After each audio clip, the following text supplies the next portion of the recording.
The cold had settled into the attic like an unwelcome guest that refused to leave. Catherine Meyer sat on the wooden crate that served as her only chair, her thin shawl wrapped tight around shoulders that had grown too sharp, too angular. Her fingers traced patterns on the frost that clung to the inside of the window glass, delicate ice crystals that melted under her touch and reformed when she pulled away. This window showed her nothing worth seeing. No carriages rolling past, no gardens where people walked and laughed, only rooftops stretching away into the grey December sky, chimneys releasing ribbons of smoke from fireplaces she could no longer feel, and if she pressed her face close enough to the glass, the bare top branches of an oak tree that had once shaded the garden where her father taught her to recognize birdsong. Now 3 floors below, the house was waking for the evening. Catherine did not hear the preparations. The walls and floors between her prison and the world below were too thick for sound to travel clearly. But she felt them, the way the house trembled ever so slightly when heavy furniture was moved, the faint vibration through the floorboards when footsteps crossed the entrance hall, the almost imperceptible shift in the air when the great front door swung open to welcome guests into warmth and light and laughter. Even locked away in the highest, coldest corner of what had once been her home, Catherine could sense when life was happening without her. She drew a slow breath, watching it cloud white in the frigid air. Another dinner party, she whispered to the silence that had become her only companion. What another evening? The attic had not been built for living. Trunks lined one wall, their leather straps cracked and dusty, their contents mysteries Catherine no longer cared to solve. A broken-looking glass leaned in the corner, its fractured surface showing her in jagged pieces. Cobwebs draped the low beams like abandoned curtains, and dust motes turned the weak afternoon light into something thick and choking. Her father would never have allowed this. The thought arrived sharp as a knife, the way it always did when her defenses weakened. Lord Edmund Meyer had built this house with love and intention. He had filled it with music and books, and the warmth that comes from believing your home is a place where people belong. He had raised Catherine to expect kindness, to trust that she had a place in the world, or to believe that her future would be as bright and secure as the oak floors he had laid and the fires he had tended. Then he died. The illness took him in less than a week. Catherine had been 16, still believing the world was fundamentally safe. In the 20 months since his death, the house had changed around her.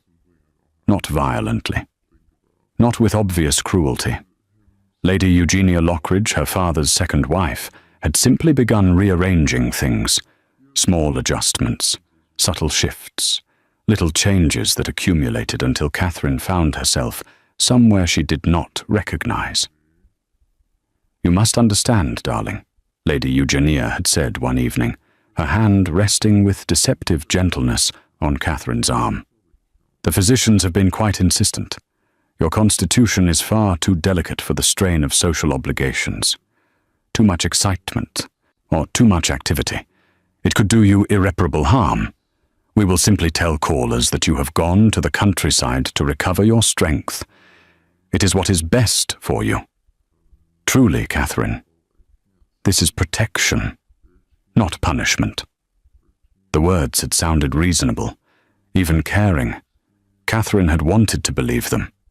But the countryside never materialized. Instead, there had been a gradual migration upward through the house, from her comfortable bedroom on the second floor to the smaller guest room at the back, from the guest room to the servants' quarters on the third floor, from the servants' quarters to this attic, where storage had once lived and where Catherine now existed in a space too small for hope. Only a temporary arrangement, Lady Eugenia had promised, or just until matters are properly organized. Matters had never been organized. Now, when visitors came, Catherine remained locked above. When Leora, her stepsister, hosted afternoon teas or evening entertainments, Catherine stayed hidden. Her belongings had been distributed to charity or claimed by others. Her portrait had vanished from the gallery wall. Slowly, through a series of perfectly rational explanations, Catherine had been erased. She stood now and crossed to the small trunk that held what remained of her former life. A hairbrush with bristles worn soft, a handkerchief embroidered with initials that no longer seemed to belong to her. One book, its pages warped from cold and damp, its words too familiar to offer escape anymore. She opened the book without reading, just held it, or let its weight remind her that she had once been someone who read books in warm libraries, who had thoughts worth recording, who mattered enough to own things.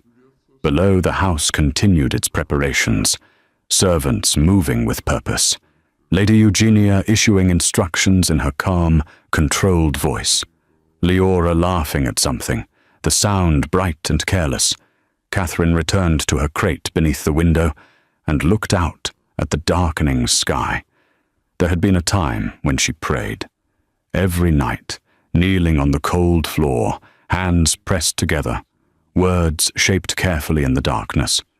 Prayers for rescue, for mercy, for someone to notice she was missing, for her father to somehow return and make everything right again.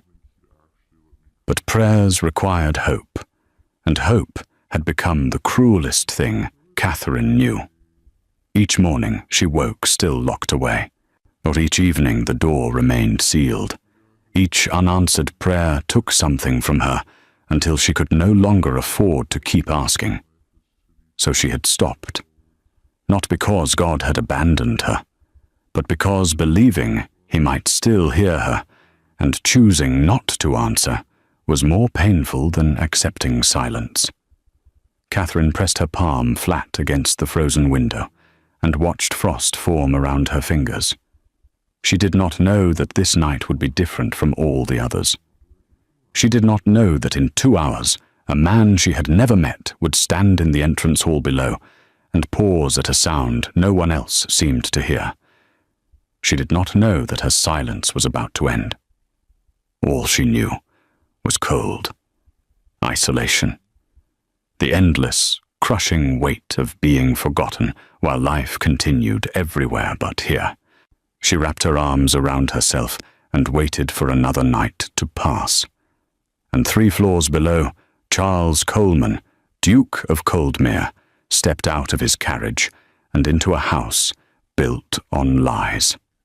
We love bringing these stories to you, and we also appreciate how much support you have shown, but it is essential that we receive more subscribers, more support through likes, comments and shares in order to continue bringing in more content. So smash the subscribe button, turn on the notification bell, and tell us where in the world you are watching from. Thank you. Now, let me take you back to the story. Charles Coleman had accepted Lady Eugenia Lockridge's invitation out of obligation rather than enthusiasm. He knew the game well enough. A widow seeking connections, a daughter of marriageable age, was an evening designed to position him as a potential suitor while maintaining the fiction that it was merely a casual gathering among equals. Charles had attended dozens of such dinners. He would attend dozens more. It was the price of his title and his eligibility. The Lockridge residence stood in a respectable part of London, its facade well maintained, its windows glowing with the kind of warm light that promised comfort and refinement. The street was quiet, lined with similar houses, where similar families lived, similar lives of carefully managed respectability.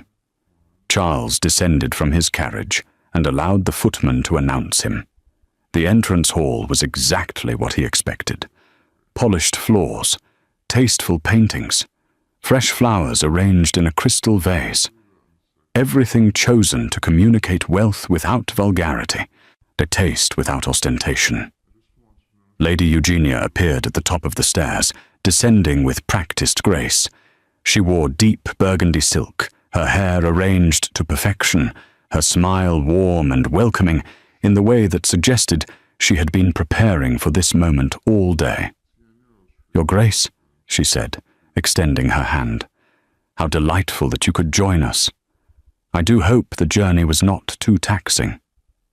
Charles bowed over her hand with the minimum courtesy required. "Not at all, Lady Eugenia. Thank you for the invitation. The pleasure is entirely ours." She gestured toward the drawing room. "Please come through. We are just gathering before dinner. I am eager for you to meet everyone properly."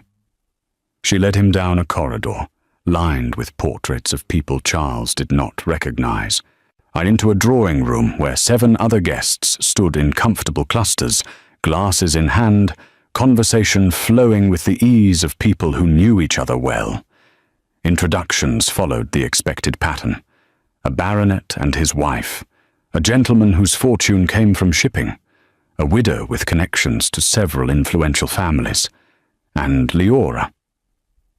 Leora Lockridge was perhaps 19, pretty in a deliberate way that suggested significant effort went into maintaining that prettiness. Her gown was pale yellow silk, her blonde curls artfully arranged, her expression one of practiced charm designed to appear unstudied. "Your Grace," she said, curtsying with precision. "I have heard so much about your work in Parliament. It must be fascinating. Miss Lockridge?" Charles inclined his head politely.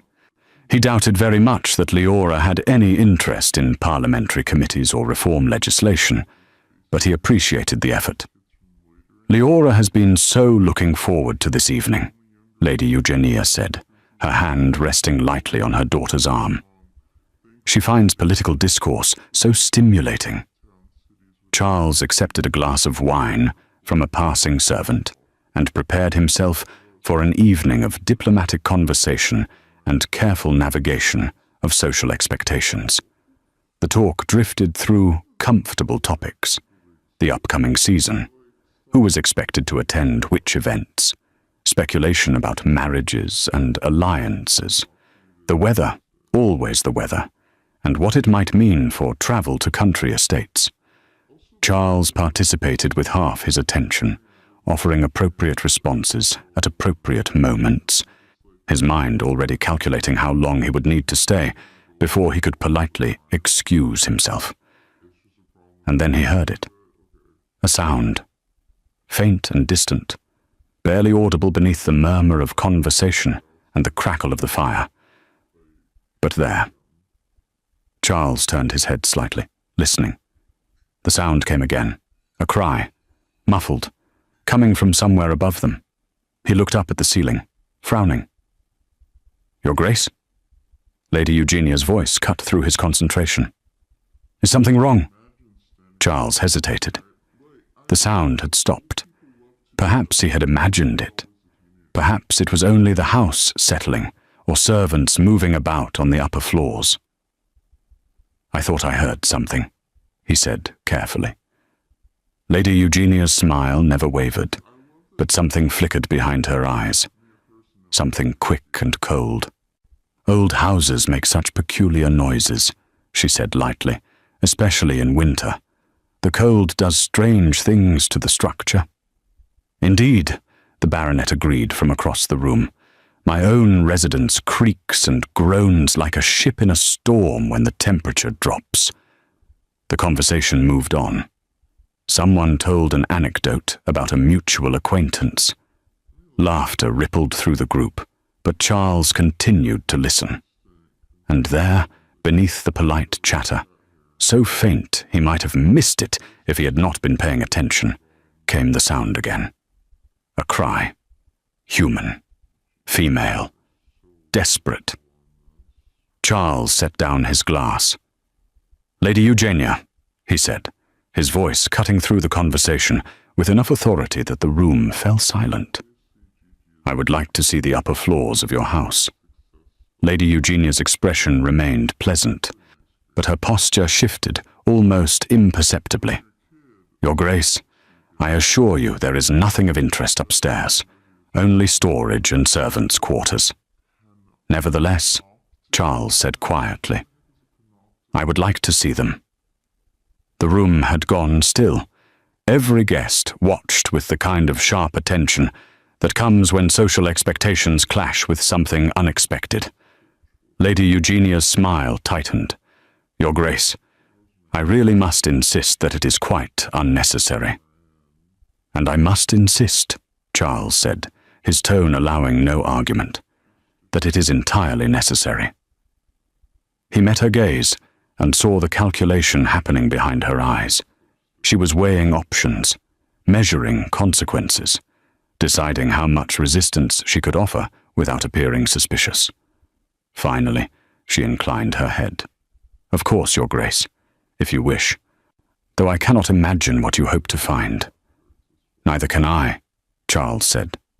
Shall we? He did not wait for her agreement. He moved toward the door, and after a moment's hesitation, Lady Eugenia followed.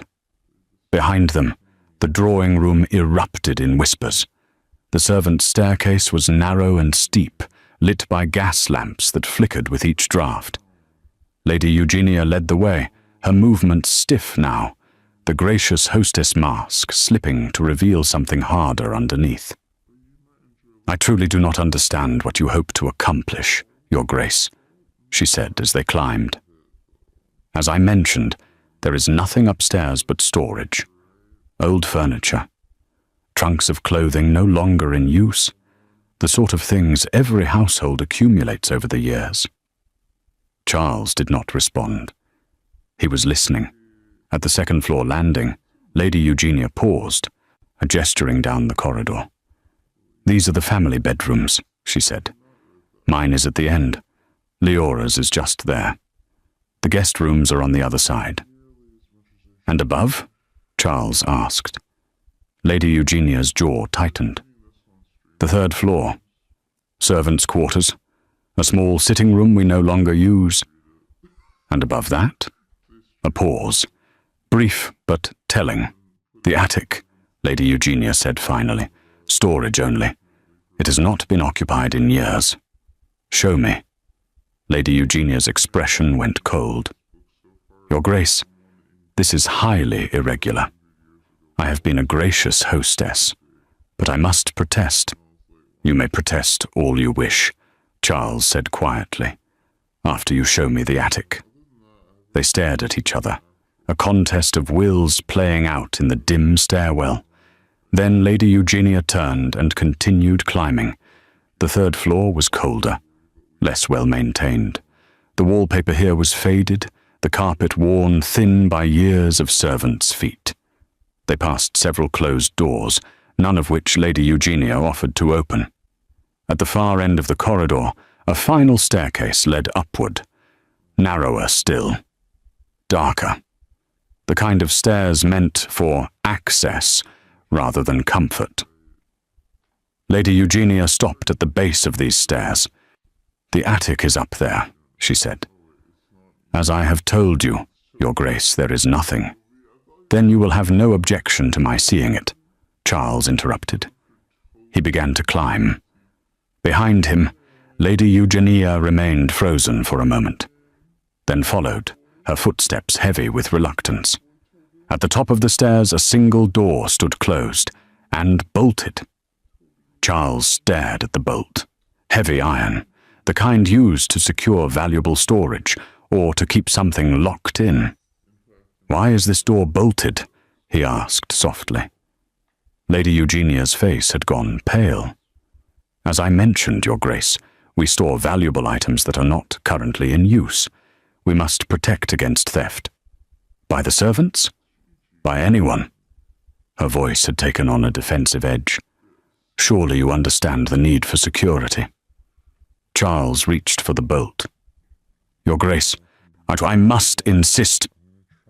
He slid the bolt back. The metal scraped loudly in the silence. Then he opened the door. Cold air rushed out. Air that had been trapped and stale and wrong. Charles stepped into the attic and his eyes adjusted to the dim light filtering through a single frost-covered window. Trunks lined one wall, a broken mirror leaned in a corner, cobwebs draped the beams, and there, sitting on a wooden crate beneath the window, was a young woman. She looked up at the sound of the door opening, her eyes wide with shock and something that might have been terror or hope or both. She was thin. Too thin. Her dress was faded and worn. Her hair hung loose and unkempt around her shoulders. Her face was pale, her lips almost blue with cold. She looked like someone who had been forgotten by the world. But she was real. She was alive. And she was locked in an attic. "Who are you?" Charles asked, his voice gentle despite the rage building in his chest. The young woman's lips moved, but no sound emerged. She tried again, her voice barely a whisper. "Catherine," she managed. "Catherine Meyer." Charles turned to Lady Eugenia, who stood frozen in the doorway. "Meyer," he repeated. "This is the Meyer house." "Yes," Catherine whispered. "My father's house." Lady Eugenia's expression had gone blank, carefully, deliberately blank. "Your Grace," she began, her voice smooth again. "I can explain. Catherine is unwell. She has been unwell for quite some time. The physicians recommended isolation, complete rest, no stimulation. It was for her own welfare." "You locked her in an attic," Charles said, and his voice was cold enough to freeze. "For her protection," Lady Eugenia insisted. "For she is fragile, unstable. She cannot be trusted around others. I have been caring for her as best I can under difficult circumstances." "Stop talking," Charles said. Lady Eugenia fell silent.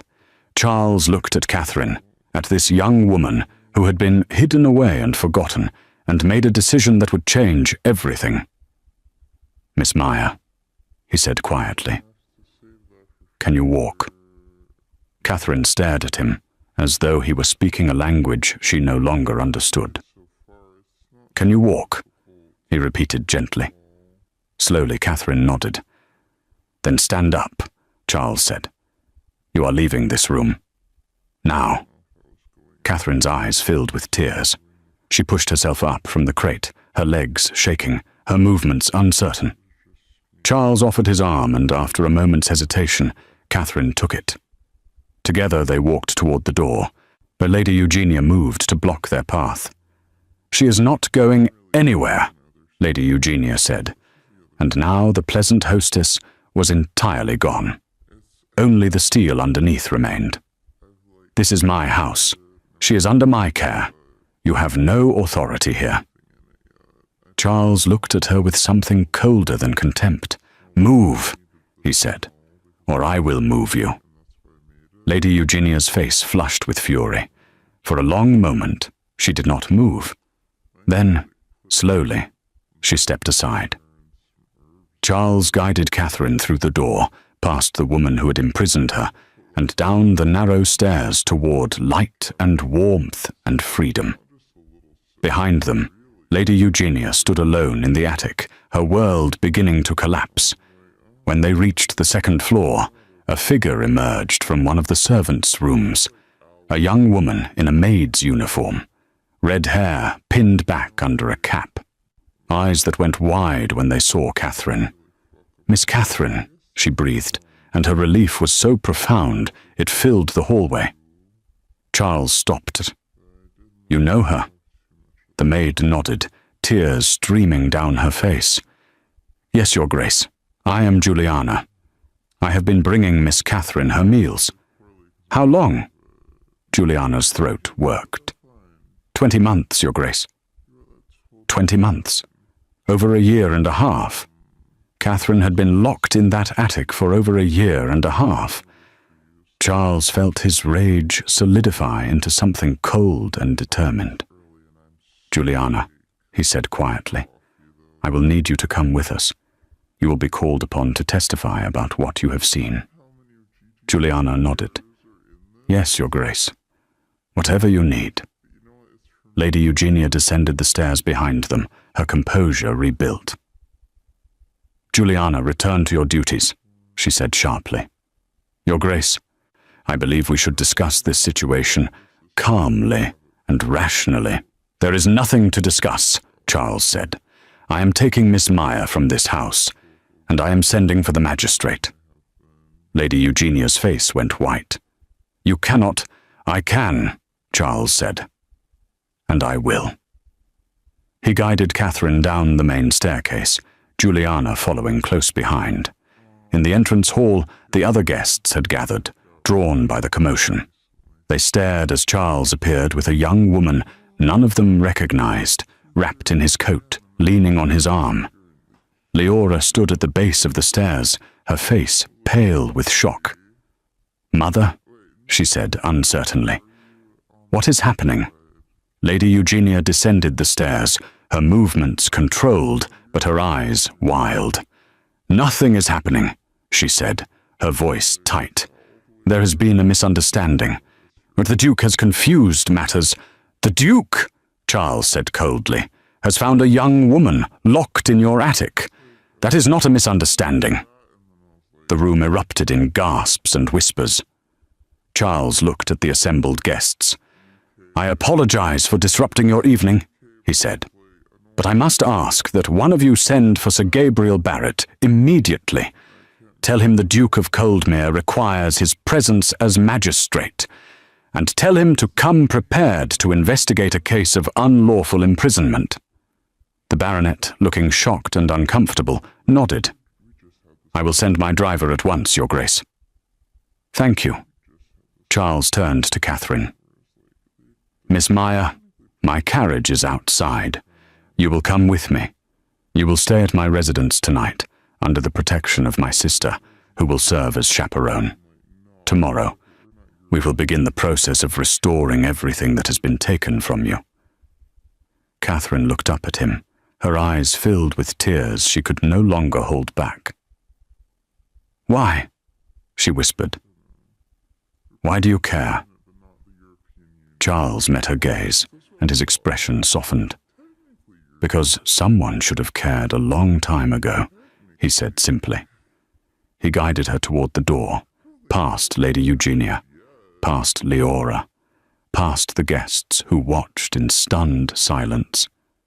As they stepped out into the cold December night, Catherine looked back at the house one final time, the house that had been her prison, the house that had nearly erased her, the house where she had stopped praying because hope hurt too much.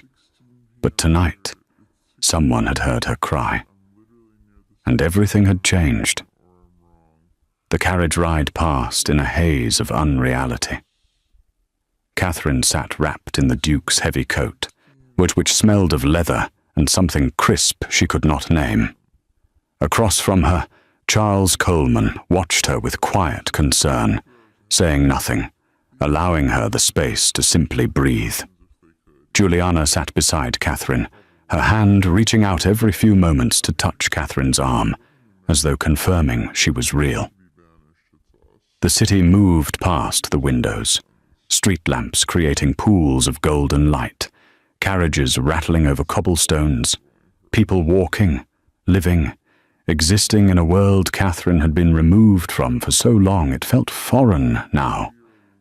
When the carriage finally stopped, Catherine looked up at a house that was both grand and somehow welcoming. Light spilled from tall windows. The entrance was framed by elegant stonework. It looked like the kind of place where people were safe. Charles descended first and offered his hand to help Catherine down. Her legs trembled as her feet touched the ground. She had not walked more than a few steps in months. Her body had forgotten how. The door opened before they reached it, and a woman appeared in the entrance. She was perhaps 30, with dark hair arranged in a simple style, and intelligent eyes that took in the scene with quick understanding. She wore a deep green evening gown, and her expression shifted immediately from curiosity to compassion when she saw Catherine. "Charles," she said. Then her gaze moved to Catherine. "Oh, my dear child. Eleanor, "This is Miss Catherine Meyer," Charles said quietly. "Catherine, my sister. Lady Eleanor Coleman." Eleanor moved forward without hesitation and took Catherine's cold hands in her warm ones. "You are safe now," she said, her voice gentle but firm. "Come, let us get you warm." She guided Catherine into the house, through an entrance hall decorated with understated elegance, into a sitting room where a fire burned bright and welcoming in the hearth. A maid appeared almost immediately with tea and small sandwiches. Eleanor poured, her movements calm and unhurried, creating an atmosphere of peace. "Charles sent word ahead," Eleanor explained, handing Catherine a cup. "He told me you had been treated terribly and would need shelter. I have prepared a room for you. A warm bath is being drawn, and tomorrow we will see about getting you proper clothing and anything else you need." Catherine's hands shook as she accepted the tea. "Lady Eleanor, I do not wish to impose. I have no way to repay your kindness." "You are not imposing," Eleanor said firmly. "You are a guest, and you will stay as long as necessary. There will be no discussion of repayment." Catherine's vision blurred. She had not cried in the attic. Tears had felt like weakness she could not afford. But here, surrounded by warmth and kindness from strangers who had no obligation to care, the dam broke.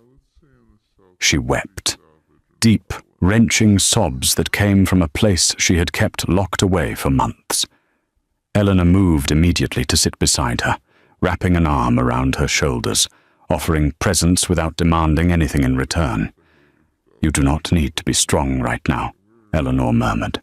"You have been strong for far too long already." Charles stood near the doorway, watching with an expression Catherine could not read. When her tears finally slowed, he spoke. "Sir Gabriel Barrett will arrive at the Lockridge house within the hour," he said. "Tomorrow morning, he will come here to take your formal statement. He will also interview the staff at that house. Lady Eugenia will be investigated for unlawful imprisonment and fraud." Catherine pulled back from Eleanor, wiping her eyes with the handkerchief Eleanor had pressed into her hand. "Fraud?" she asked, her voice hoarse. "Your stepmother has been presenting herself as the owner of your father's estate," Charles said. "I suspect she has also been collecting income that rightfully belongs to you. That is theft. And she imprisoned you to prevent you from stopping her." Catherine's hands clenched in her lap. "She told me I signed documents, giving her control. She said it was temporary, just until I was stronger." "Did you understand what you were signing?" Charles asked gently. Catherine shook her head. "I was grieving, confused. She kept saying it was for my protection, that my father would have wanted her to take care of things." "Then those documents may be invalid," Charles said. "We will find out, and we will recover everything that belongs to you." Catherine looked down at her trembling hands. "I do not know if I can go back to that house. Too many memories." "Then do not," Eleanor said simply. "Sell it if you wish. Use the money to build a life somewhere new. You have choices now, Catherine. You are no longer trapped." The word settled over Catherine like a blanket. Choices. She had choices. It felt impossible. Eleanor stood. "But tonight, all you need to do is rest. Come, let me show you to your room." Catherine rose on unsteady legs and followed Eleanor from the sitting room, up a graceful staircase, down a corridor lit with warm lamplight. The guest room Eleanor led her to was beautiful. Soft blue walls, a large bed with thick blankets, a window that looked out over a garden sleeping under winter stars, and most importantly, no lock on the door. "The bath is through there," Eleanor said, gesturing to an adjoining room where steam drifted through the open doorway. "I will have the maid bring you a nightgown and robe. Tomorrow we will see about everything else. But for tonight, just rest." Catherine crossed to the window and placed her palm against the glass. It was warm. "I do not know how to thank you," she whispered. Eleanor smiled. "Then do not try. Just heal. That will be thanks enough." She left, closing the door gently behind her. Catherine stood alone in the room, in a house where she was not a prisoner, where doors opened instead of locking, where warmth was abundant instead of cruelly withheld. She pressed her forehead against the window and allowed herself to believe, just a little, that this might be real. Sir Gabriel Barrett arrived at the Lockridge house as the clock struck 9. He was a man in his late 50s, with silver hair and the kind of presence that suggested he had spent decades weighing evidence and determining truth. He brought with him a clerk to take notes and a constable to ensure cooperation. Lady Eugenia received him in the drawing room, where the dinner party had dissolved into anxious whispers. Most of the guests had left. Only the baronet and his wife remained, trapped by their promise to the Duke. "Sir Gabriel," Lady Eugenia said, her voice calm despite the tension in her shoulders. "I understand there has been some confusion this evening. I am happy to clear up any misunderstandings." Sir Gabriel did not sit. He stood in the center of the room, his expression neutral, but his eyes sharp. "Lady Eugenia, I have been informed by the Duke of Coldmere that a young woman was found locked in the attic of this house. Is this true?" Lady Eugenia's smile was brittle. "Sir Gabriel, the situation is not what it appears. Catherine Meyer is my stepdaughter. She has been unwell for a considerable time. The physicians recommended complete isolation for her recovery. I have been acting in her best interests." "The door was bolted from the outside," Sir Gabriel interrupted. "That is not medical care. That is imprisonment." Lady Eugenia's composure cracked slightly. She was a danger to herself. "I had no choice. There are institutions for people who require that level of care," Sir Gabriel said. "Yet you didn't send her to one. Instead, you locked her in an attic and told society she had gone to the countryside. Why?" Lady Eugenia said nothing. Sir Gabriel turned to his clerk. "We will begin by interviewing the household staff, separately. I want to know who knew about Miss Meyer's confinement, how long it had been occurring, and under whose orders." He looked back at Lady Eugenia. "You will remain in this house. You will not leave London. You will not dispose of any property or documents. If you attempt to flee, you will be arrested. Am I understood?" Lady Eugenia's face had gone pale. "Sir Gabriel, you are making a terrible mistake. I am a widow of good standing. I have done nothing wrong." "Then you have nothing to fear from investigation," Sir Gabriel said. "I will return tomorrow morning to take formal statements. In the meantime, I suggest you prepare yourself to answer difficult questions."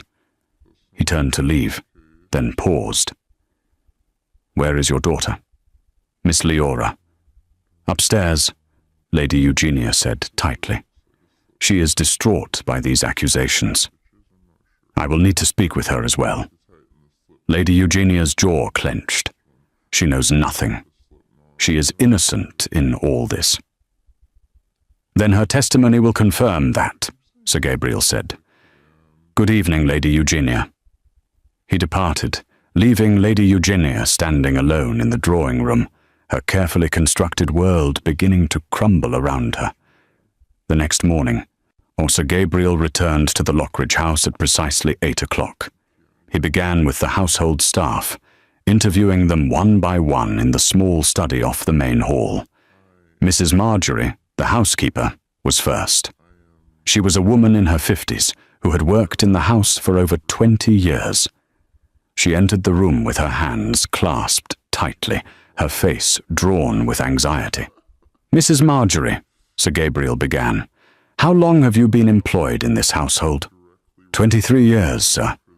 I was here when Lord Meyer was alive. I knew Miss Catherine when she was a child. And when did Miss Catherine move to the attic? Mrs. Marjorie's face crumpled. About 20 months ago, sir. Shortly after Lady Eugenia's first year of mourning ended. And did you question this arrangement? Mrs. Marjorie's eyes filled with tears. Or Lady Eugenia said Miss Catherine was ill, that she needed quiet and isolation. She said the physicians had recommended it. I wanted to believe her. I told myself it was not my place to question the lady of the house. Did you ever see Miss Catherine during those 20 months? No, sir. The door was always locked. Lady Eugenia said no one was to disturb her. Not even to check on her welfare? Mrs. Marjorie's tears spilled over. I should have insisted. I should have demanded to see her. But I was afraid of losing my position. I have nowhere else to go, sir. No family. This house has been my life. Sir Gabriel made notes, his expression unreadable. Did any other staff members question the arrangement? Juliana, sir. The young maid. She was the only one who brought food to Miss Catherine. She asked Lady Eugenia once if Miss Catherine could come downstairs for Christmas. Lady Eugenia dismissed her on the spot. It took 3 days of pleading before she was allowed to return. After that, Juliana stopped asking questions. Where is Juliana now? She went with Miss Catherine last night, sir. With the Duke. Sir Gabriel nodded. Very well, you may go, but you will remain available for further questioning. Mrs. Marjorie left, her shoulders shaking with sobs. Next came the cook, then the footman, then the stable boy. Each told the same story. Everyone had known Catherine was upstairs. No one had questioned it. Fear of losing employment had kept them silent. Finally, Sir Gabriel called for Leora. Leora entered the study wearing a pale pink morning dress, her hair perfectly arranged despite the early hour. But her face was pale, and her hands trembled slightly. Miss Lockridge, Sir Gabriel said, please sit. Leora sat, her posture perfect, her expression carefully neutral. How long have you known that your stepsister was confined to the attic? Leora's throat worked. Since the beginning, sir. My mother told me it was necessary, that Catherine was unstable and needed to be kept away from society. Did you believe that? A long pause. Then, quietly. No, sir. Sir Gabriel's eyebrows rose. No. No. Leora's voice was barely above a whisper. Catherine was never unstable. She was kind and gentle. But my mother said if Catherine remained visible, she would challenge my mother's control of the estate, that Catherine would take everything that should have come to us. And you accepted this? Leora's eyes filled with tears. I was 17 when my mother remarried. I had been poor all my life, and suddenly I had beautiful dresses and a grand house and invitations to parties. I did not want to give that up. So I stayed silent when I should have spoken. I pretended Catherine did not exist, because it was easier than facing what my mother had done. Did you ever visit Catherine in the attic? Once, Leora whispered. About a year ago. I brought her a tray because Juliana was ill. Catherine asked me to help her. She begged me. And I told her she had brought it on herself, that if she had been more agreeable, none of this would have happened. Leora's composure shattered. She buried her face in her hands, her shoulders shaking. I am a coward, she said through her tears. I chose comfort over conscience, and now Catherine will never forgive me, nor should she. Sir Gabriel watched her cry for a moment, then said quietly, Your honesty is noted, Miss Lockridge. But honesty does not erase what you allowed to happen. You will face social consequences for your complicity. Society does not look kindly on those who profit from the suffering of others. Leora nodded, still weeping. I know, sir. I deserve whatever comes. You may go. Leora stood and left the room, her head bowed, her future crumbling. Sir Gabriel made final notes, then prepared to visit Coldmere House to take Catherine's statement. The truth was becoming clear, and that truth would demand justice. Catherine woke in the blue guest room at Coldmere House, and, for the first few moments, did not remember where she was. Then memory returned.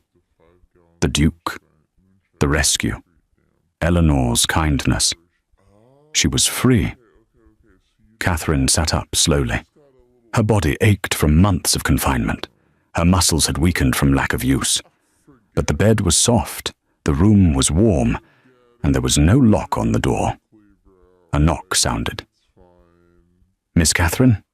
Juliana's voice, tentative. "May I come in?" "Yes." Juliana entered, carrying a tray with tea and toast. She had been given a room in the servants' quarters, and she looked rested for the first time in months. "Lady Eleanor thought you might be hungry," Juliana said, setting the tray on the small table. "Sir Gabriel Barrett will be here in an hour. He wishes to take your statement." Catherine's stomach tightened with anxiety, but she nodded. "Thank you, Juliana.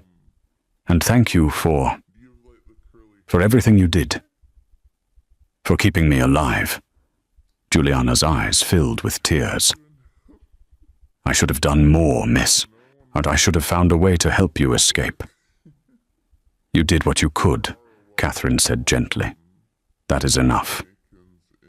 After Juliana left, Catherine washed and dressed in the simple gown Eleanor had provided.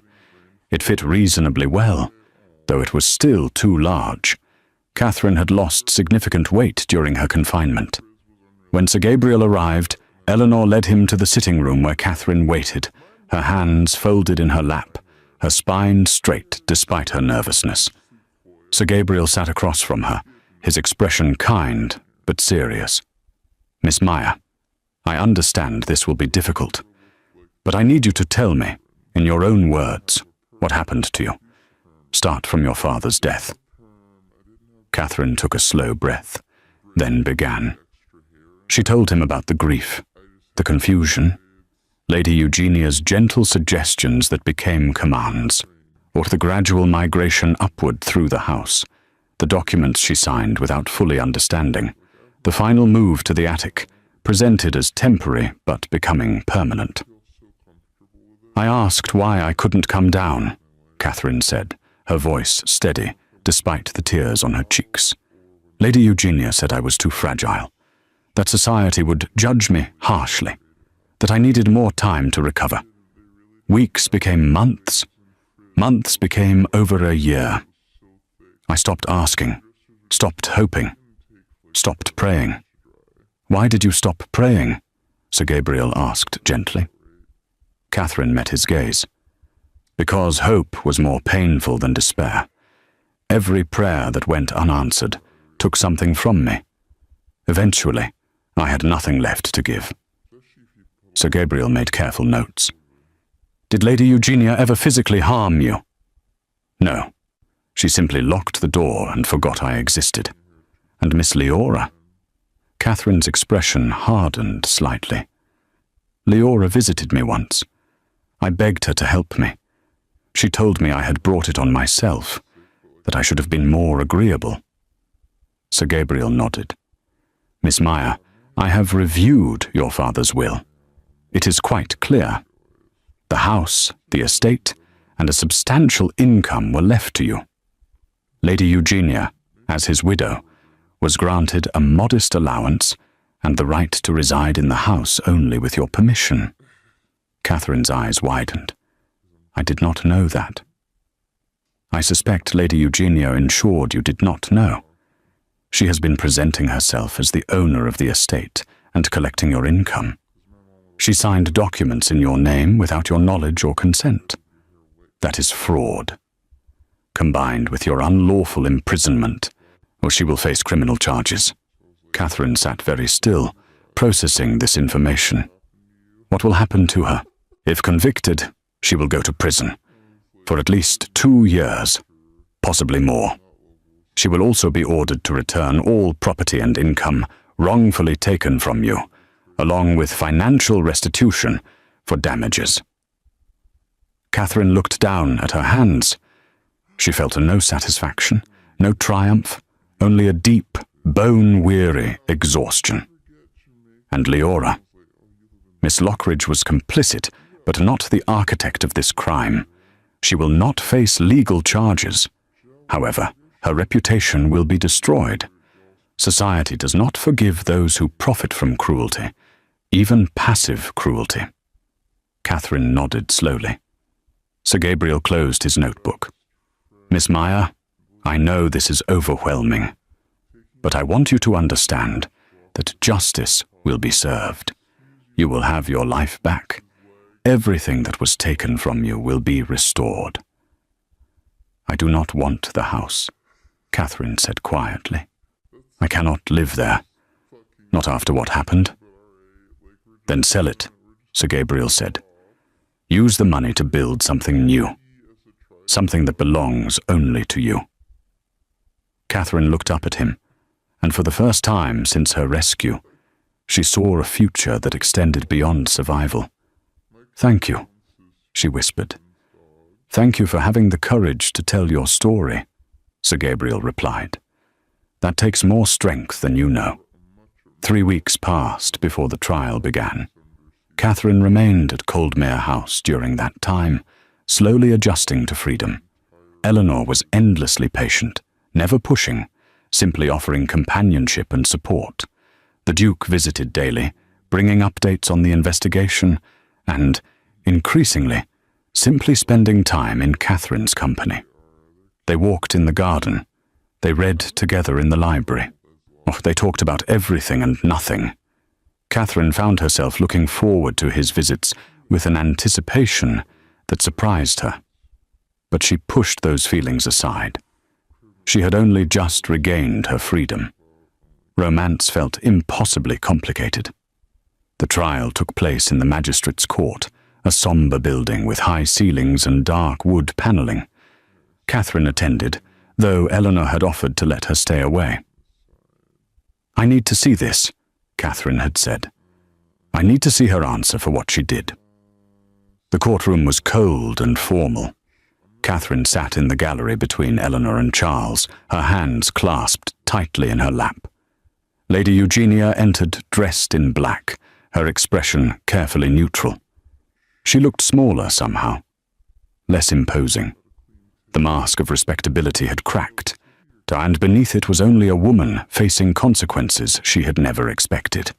The charges were read: unlawful imprisonment, fraud, theft of property, forgery of documents. Sir Gabriel presented the evidence methodically: the locked attic door, the testimony of the household staff, the forged signatures on estate documents, the years of Catherine's suffering while Lady Eugenia lived comfortably on stolen income. Lady Eugenia's solicitor argued that she had acted in good faith, that Catherine had been unstable, that she had only been trying to protect both Catherine and the family reputation. But the evidence was overwhelming. When Catherine was called to testify, she walked to the witness stand with Eleanor's hand squeezing hers for courage. The magistrate, an elderly man with kind eyes, asked her to describe her confinement. But Catherine spoke clearly. She described the cold, the isolation, the years of wondering if anyone would ever notice she was missing, the moment when she had given up hope and stopped praying. And when the Duke found you, the magistrate asked gently, what did you feel? Catherine looked at Charles, sitting in the gallery, his expression full of concern. I felt like I mattered again, she said softly. Like I was real. Like my suffering was not something to be ignored, but something that demanded attention. I felt seen. The courtroom was silent. Lady Eugenia's solicitor tried to discredit her, tried to suggest she was exaggerating, that she could have left at any time if she had truly wanted to. The door was locked, Catherine said, her voice stronger now.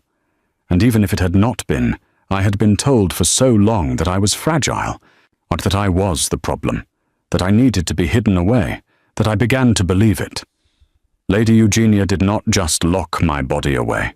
She tried to lock away my sense of self, my belief that I deserved to exist. She looked directly at Lady Eugenia, but she failed. I survived, and I will rebuild everything she tried to destroy. The courtroom erupted in murmurs of support. When the testimony concluded, the magistrate called for a brief recess to deliberate.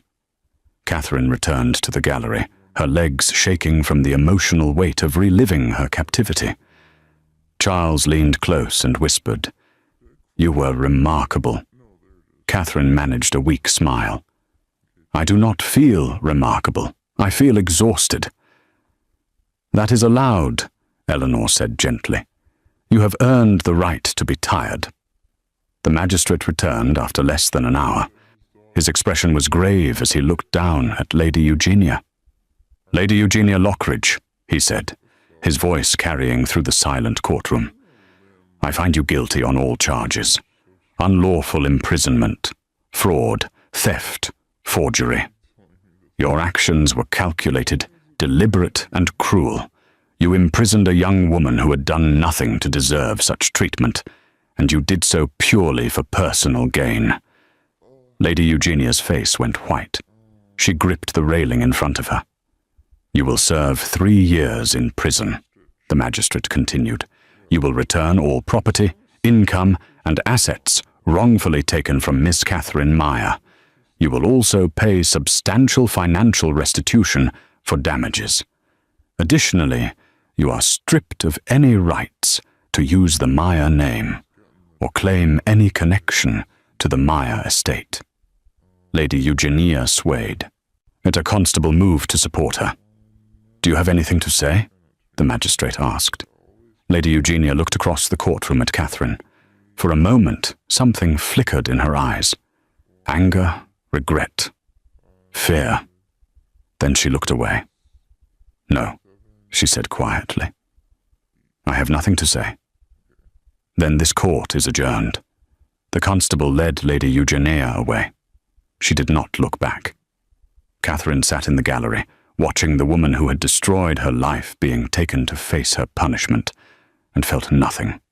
No satisfaction, no triumph.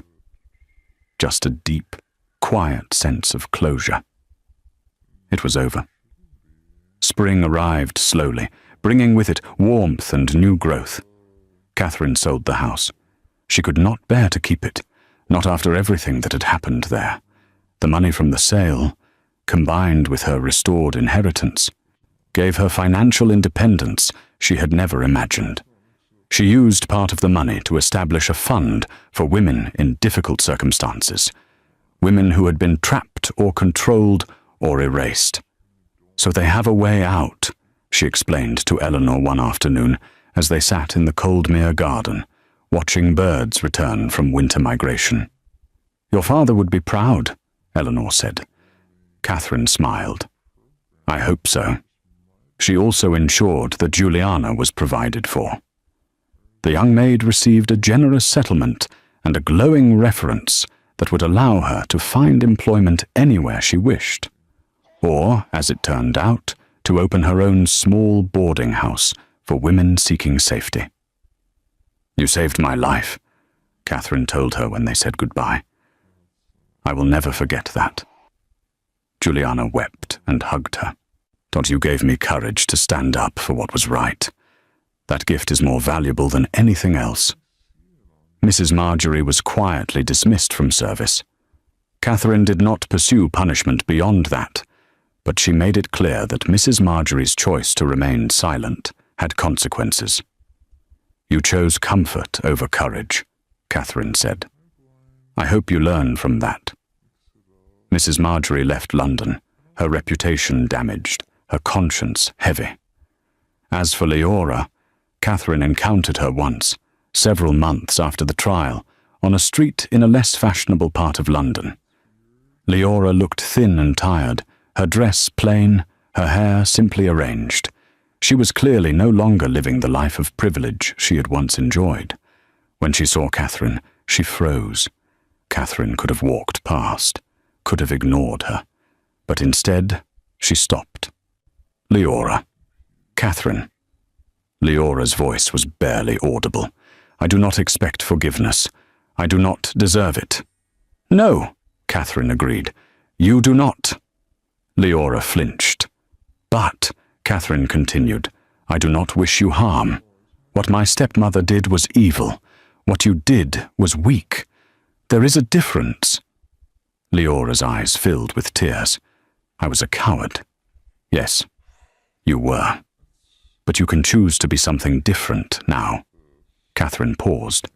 "There is a fund I have established for women who need help rebuilding their lives. If you truly want to make amends, you could work there. Help others who have been trapped the way I was." Leora looked up, hope flickering in her expression. "You would allow that?" "I would allow you the chance to become someone better than you were," Catherine said. "What you do with that chance is up to you." She walked away, leaving Leora standing on the street, tears streaming down her face. Several weeks later, Catherine received a letter. Leora had applied to volunteer at the fund. She worked with women fleeing dangerous situations, using her own regret as fuel to help others escape before it was too late. It was not forgiveness, but it was something, a step toward redemption that Leora would have to earn every single day. As spring turned to summer, Catherine found herself spending more and more time in Charles Coleman's company. What had begun as gratitude evolved into something deeper, something neither of them had anticipated. They rode through Hyde Park in the early mornings when the paths were still quiet. They attended the theatre and discussed the plays afterward over dinner. They sat in the Coldmere Library and read companionably, was occasionally sharing passages that moved them. Catherine had never been courted. She had been locked away before she had a chance to experience romance. But this felt right, natural, as though Charles saw not the woman who had been rescued, but the woman she was becoming. One July afternoon, as they walked through the Coldmere Gardens, Charles stopped beneath an ancient oak tree. "Catherine," he said, his voice serious, "I need to tell you something." Catherine's heart began to race. "What is it?" Charles took her hands in his. "I have been trying to be patient, to give you time to heal, to let you discover who you are outside of captivity. But I can no longer keep silent about how I feel." Catherine's breath caught. "I love you," Charles said simply. "I have loved you since the night I found you in that attic and saw the strength it took to survive what you had endured. I love your courage, your kindness, your determination to turn suffering into something that helps others. I love the way you laugh when you finally allow yourself joy. I love the way you think about the world. I love you, Catherine, not because I rescued you, but because of who you are." Catherine stared at him, her heart pounding so hard she thought it might break through her ribs. "I do not want to rush you," Charles continued. "If you need more time, I will wait. If you do not feel the same way, I will accept that and remain your friend. But I could not go another day without telling you the truth." Catherine looked at this man who had heard her cry and refused to ignore it, who had torn down the walls of her prison, who had given her space to heal and then stood beside her as she rebuilt her life. "I was afraid," she admitted, "afraid that what I felt was only gratitude, afraid that I was confusing rescue with love." "And now?" Charles asked gently. "Now I know the difference," Catherine said. "Gratitude is what I feel when I remember that night. But what I feel when I am with you, that is not gratitude. That is love." Charles's expression transformed. Joy and relief and something tender flooded his face. "I love you, Charles Coleman," Catherine said, her voice strong and certain. "Not because you saved me, but because of who you are. Because you make me feel safe without making me feel small. Because you treat me as an equal. Because when I am with you, I am not the woman who was locked away. I am simply Catherine, and that is enough." Charles pulled her close and kissed her. Gentle at first, then deeper, as months of restrained emotion finally found release. When they broke apart, both were breathless. "Marry me," Charles said. "Not now, not until you are ready, but someday. Say you will marry me." Catherine smiled, and it was the first truly unburdened smile she had felt since her father's death. "Yes," she said, "someday. When I am whole again. When I am certain I am choosing marriage for the right reasons. Yes, I will marry you." Charles kissed her again, and Catherine felt the last piece of her captivity fall away. She was not a victim. She was not broken. She was a woman who had survived and who had chosen love. Autumn arrived with golden light and cool breezes. Catherine had spent the summer rebuilding herself. She took riding lessons and rediscovered her love of horses. She attended social gatherings and learned to navigate society without fear. She wrote letters to women in the fund she had established, offering encouragement and support. And she spent time with Charles, their relationship deepening with each passing day. One October evening, Charles invited Catherine to visit his country estate. "I want to show you where I go when London becomes too much," he said, "where I find peace." Catherine accepted. The estate was beautiful. Rolling hills dotted with ancient trees, a manor house that felt warm and lived in rather than cold and formal, gardens that had been allowed to grow slightly wild, creating an atmosphere of natural beauty. They walked together as the sun began to set, painting the sky in shades of amber and rose. Charles led her to a stone bench beneath an oak tree that must have been centuries old. "This is my favorite place," he said quietly, "when I need to think, to remember what matters." They sat in comfortable silence, watching the light fade. Then Charles turned to her. "Catherine, I know we agreed to wait, to give you time, but I have a question I need to ask." Catherine looked at him, her heart beginning to race. Charles reached into his coat and withdrew a small velvet box. He opened it to reveal a ring, a simple but elegant, a sapphire surrounded by small diamonds. "Catherine Meyer," he said softly, "I love you. I love who you are. I love who you are becoming. I love the life we have built together, and I do not want to wait any longer to begin our forever." He knelt before her, holding the ring up. "Will you marry me?" Catherine looked at him, at this man who had heard her cry, who had torn down walls, who had given her freedom, and then stood beside her as she learned what to do with it. She thought about the girl who had been locked in an attic, who had stopped praying because hope hurt too much, who had believed she would be forgotten forever. That girl was gone now. In her place was a woman who knew her worth, who had rebuilt her life from ashes, who understood that love should never feel like captivity. "Yes," Catherine said, her voice clear and strong. "Yes, I will marry you." Charles's face broke into a brilliant smile. He slipped the ring onto her finger, then rose and pulled her into his arms. They kissed beneath the ancient oak as the last light faded from the sky, two people who had found each other in darkness and had chosen to walk toward the light together. They married on a cold December day, exactly 2 years after the night Charles had found Catherine in the attic. The ceremony was small. Only family and close friends. Catherine had no desire for a grand society wedding. She wanted intimacy, authenticity. Only people who genuinely cared. Eleanor stood as Catherine's witness, her eyes bright with happy tears. Sir Gabriel attended, pleased to see justice followed by joy.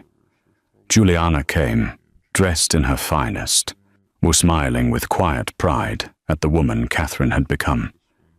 Even Leora sent a letter of congratulations, along with a donation to Catherine's fund. She did not attend the wedding. Catherine had not invited her. Some wounds needed more time to heal. Catherine wore a gown of ivory silk, simple and elegant. Her hair was dressed with winter roses. When she walked down the aisle on Eleanor's arm, she felt no fear, only anticipation. Charles waited at the altar, dressed in formal black, his expression full of love and wonder. The vicar began the ceremony. When it came time for the vows, Catherine's voice was steady. "I promise to love you," she said, "to trust you, to build a life with you based on freedom and mutual respect and truth. I promise never to take for granted the gift of being seen and valued. And I promise to see and value you in return." Charles's voice was equally firm. "I promise to protect you without imprisoning you, to love you without controlling you, to honor you as my equal in all things. You are not a woman I saved. You are the woman I choose, every day, for the rest of my life." They exchanged rings. The vicar pronounced them husband and wife. And when Charles kissed her, Catherine felt the final shadow of the attic lift and disappear. She was no longer the girl who had been locked away. She was Catherine Coleman, Duchess of Coldmere. And she was free. Marriage suited them both.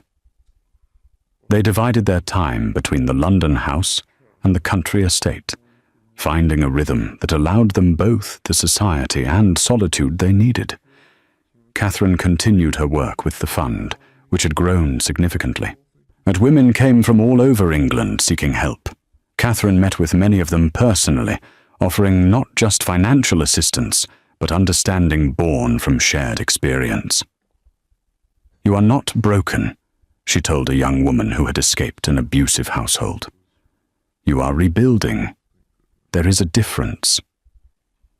Charles supported her work fully, using his influence to advocate for legal reforms that would better protect women's rights.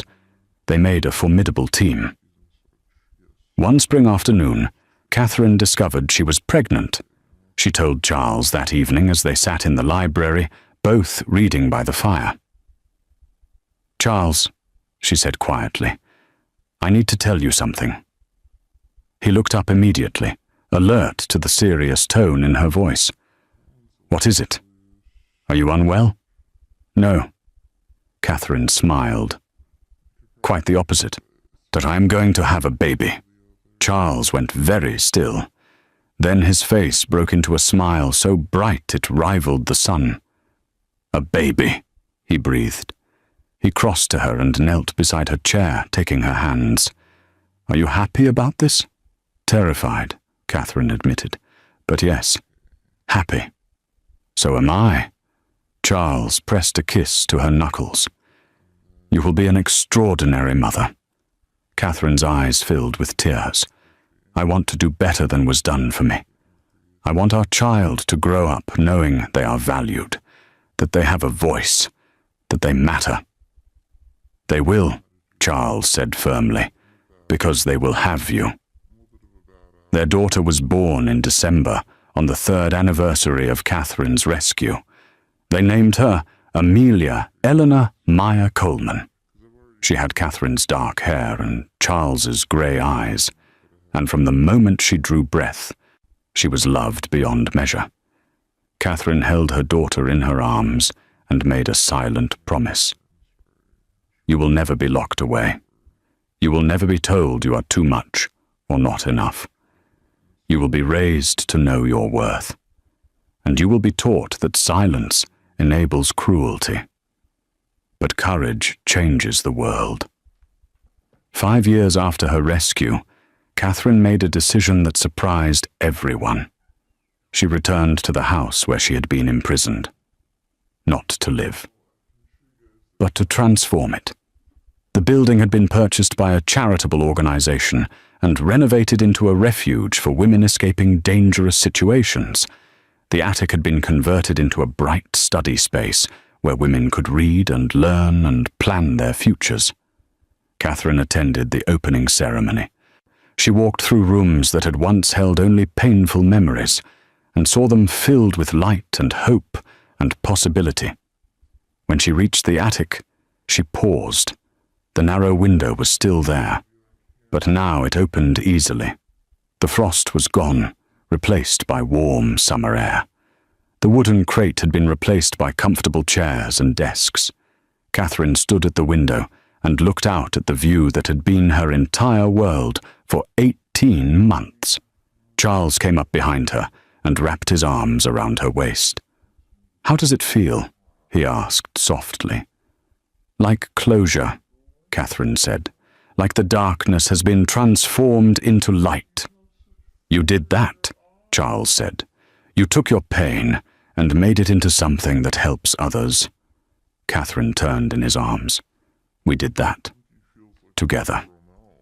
They stood there for a long moment, or two people who had found each other in the darkest of circumstances and had built something beautiful from the ruins. Then Catherine stepped back and looked around the room one final time. "Goodbye," she whispered to the girl she used to be. The girl who had stopped praying because hope hurt too much. And then she walked out of the attic. Not as a prisoner, but as a woman who knew her worth, who demanded to be seen, who refused to be silenced ever again. As Amelia grew, Catherine made sure her daughter understood the importance of using privilege to help others. They visited the refuge together. Amelia, at age 7, helped serve tea to women who had recently escaped difficult situations. She listened to their stories. She learned that not everyone had the safety and security she took for granted. Why were they trapped? "Mama?" Amelia asked one evening after a visit. Catherine knelt to her daughter's level. "Because sometimes people use power to control others. Sometimes they convince people that being controlled is for their own good. And sometimes people who could help choose to stay silent because speaking up is difficult." "But you spoke up," Amelia said. "Eventually," Catherine said, "after someone heard me and refused to ignore what they heard. Papa." "Yes, Papa heard me when no one else did. And that changed everything." Amelia considered this seriously. "So we should always listen, and always speak up when we see something wrong." "Exactly," Catherine said. "Even when it is hard. Especially when it is hard." This became the foundation of Amelia's education. She learned mathematics and literature and history. But she also learned compassion, the courage, the responsibility that comes with privilege. When she was 10, Amelia asked if she could start a program at her school to help girls from less wealthy families. "Some of them do not have the books or supplies they need," she explained. "I want to help." Catherine's eyes filled with tears of pride. "Then let us make it happen." Together, they established a scholarship fund. It grew year by year, helping dozens of girls access education they could not otherwise afford. Catherine taught her daughter that being seen and valued was a right, not a privilege, and that those who had been given much had a responsibility to lift up those who had been given less. Edmund, their son, was born 3 years after Amelia. He grew up in a household where kindness was expected and courage was celebrated. Both children knew their mother's story. Catherine never hid it from them. She told them about the attic, about stopping praying, about being rescued. "Why are you telling us this, Mama?" Edmund asked when he was 8. "Because I want you to understand that suffering is not something to be ashamed of," Catherine said. "What happened to me was not my fault, and surviving it was not weakness, it was strength. I want you both to know that if you ever face darkness, you can survive it. And more than survive, you can use it to create light for others." 10 years after Catherine's rescue, a letter arrived at Coldmere House. It was from a prison. From Lady Eugenia. Catherine stared at the envelope for a long time before opening it. Inside was a single page, the handwriting shaky. "Catherine, I know I have the right to write to you. I know you have every reason to hate me. But I am dying, and I need to say something before I go. I was wrong. Everything I did to you was wrong. I told myself I was protecting my own interests, ensuring my own security. But the truth is simpler and uglier than that. I was cruel because I was afraid. Afraid of losing control. Afraid of being powerless the way I had been powerless for most of my life before I married your father. That does not excuse what I did. Nothing excuses it. But I wanted you to understand that my cruelty came from fear, not from any flaw in you. You were never the problem. You were never too much, or not enough. You were simply there, and I saw you as an obstacle to my security. I have spent 10 years in prison thinking about what I did. I will die here. That is my punishment, and I deserve it. But I wanted you to know that I see now what I refused to see then. You deserved better. You deserved kindness and care and love, and I failed to give you any of those things. I do not ask for forgiveness. I do not deserve it. I only ask that you know I understand the weight of what I did, and that if there is any justice beyond this life, I will answer for it there as I have answered for it here." Eugenia Catherine read the letter 3 times, then showed it to Charles. "How do you feel?" he asked. Catherine was quiet for a long moment. "I do not forgive her," she said finally. "What she did was unforgivable. But I appreciate that she finally told the truth, that she finally acknowledged that it was never about me. It was always about her fear." "What will you do?" Catherine folded the letter carefully. "Nothing. She's dying. She has faced her consequences. I will not spend my energy on anger anymore. I have better things to do with my life." She tucked the letter away in a drawer and never looked at it again. Lady Eugenia died 3 weeks later. Catherine did not attend the funeral, but she did send a donation to the prison's education program, designated for women who were trying to rebuild their lives after incarceration. "So they have a chance I was nearly denied," she explained to Charles. That was closure enough. 15 years after her rescue, Catherine was invited to speak at Parliament.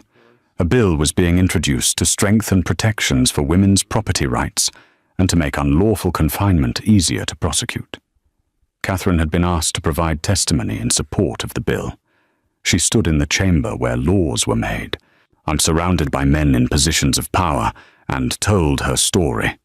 She spoke about being locked away, about losing hope, about stopping praying because prayer had become too painful. She spoke about the sound that escaped her throat the night Charles found her, the cry she hadn't meant to release, but that had changed everything. "I was lucky," she said, her voice carrying through the silent chamber. "Someone heard me. Someone cared enough to investigate. Someone refused to accept the lies that had been built around my suffering. But not every woman is that lucky. Some women cry out and no one hears. Some women are silenced before they can even make a sound." She looked around the room, meeting the eyes of the men who would vote on this bill. "This legislation will not save every woman," she continued, "but it will save some. It will make it harder for people to use power as a weapon. It will give women legal recourse when they are being controlled or confined or erased. It will send a message that society will not tolerate the kind of cruelty I survived. She paused. I am standing here today because someone heard my cry.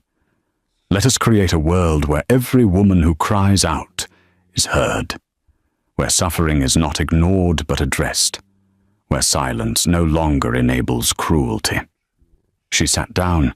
The chamber erupted in applause. The bill passed with overwhelming support. Charles, watching from the gallery, felt his heart swell with pride for the woman his wife had become. 20 years after her rescue, Catherine published a book. It was not a memoir, though it contained elements of her story. It was a guide for women seeking to rebuild their lives after trauma. She wrote about the importance of being seen, of refusing to accept labels placed on you by others, of understanding that survival is not passive, but active, that choosing to live fully after experiencing darkness is a revolutionary act. The book became required reading in schools across England. Young women read it and learned that their voices mattered, that being difficult was often just refusing to accept mistreatment, that silence enabled cruelty, but courage changed systems. Catherine received letters from women all over the country, women who had been trapped and had found the courage to escape, that women who had been told they were too much or not enough and had learned to reject those labels, women who had stopped praying because hope hurt too much, but were learning to hope again. Each letter reminded Catherine why her suffering had mattered, not because suffering was good, but because she had refused to let it define her. She had transformed it into something that helped others. Catherine was 73 when Amelia brought her granddaughter to visit. The child was 8, bright-eyed and curious, with Charles's grey eyes and Catherine's determined chin. They sat in the Coldmere garden on a warm summer afternoon, 3 generations of women connected by blood and by something deeper. "Grandmama," the child asked, "Mama says you were once locked in an attic. Is that true?" Catherine exchanged a glance with Amelia, who nodded permission. "Yes, darling, it is true." "Why?" Catherine considered how to explain this to an 8-year-old. "Because someone who had power over me used that power in a cruel way," she said finally. She was afraid, and fear made her unkind. "But you got out." "Yes. Someone heard me crying and came to help." "And then you married him." Catherine laughed. "Eventually, yes. But first I had to remember who I was. I had to rebuild myself. And then, when I was whole again, I chose to love him." The child thought about this seriously. "Mama says you help other people who are trapped. I try to, because I know what it feels like, and because no one should have to suffer alone. When I grow up," the child declared, "I want to help people too." Catherine's eyes filled with tears. She pulled her granddaughter close. "Then you will," she said, "and I will be so proud of you."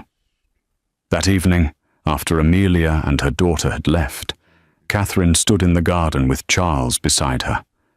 They were both old now, grey-haired and slower moving than they once had been. But their love had only deepened with time. "Do you ever think about that night?" Charles asked quietly. "The night I found you?" "Sometimes," Catherine said, "but not with pain anymore, just with gratitude that you heard me, that you cared." "I am grateful too," Charles said. "Finding you gave my life purpose. Loving you gave it meaning."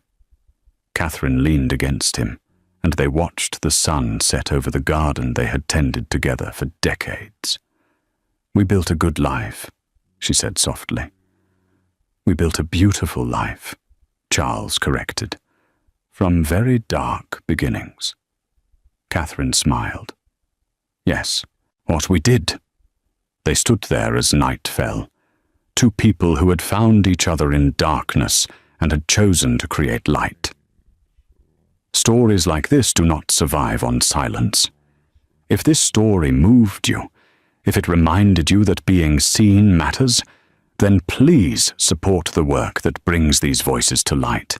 Like this video. Share it. Leave a comment telling us what resonated with you. And subscribe so we can keep telling stories that refuse to look away from difficult truths. Your support is not just appreciated. It is essential. It is how these stories stay alive. It is how we continue to shine light into dark places and remind people that they are not alone. Thank you for listening. Thank you for caring. Thank you for being part of a community that believes suffering should not be ignored. Now, let us finish this journey together. Catherine lived to be 87. When she died, peacefully in her sleep with Charles holding her hand, she left behind a legacy that extended far beyond her own life. The fund she had established had helped thousands of women escape dangerous situations. The refugee created from her father's house had provided shelter to hundreds. The legislation she had championed had changed laws across England. But perhaps more importantly, she had raised children and grandchildren who understood that privilege carried responsibility, that seeing suffering and doing nothing was its own kind of cruelty, that courage meant speaking up even when silence would be easier. Her funeral was attended by women whose lives she had changed.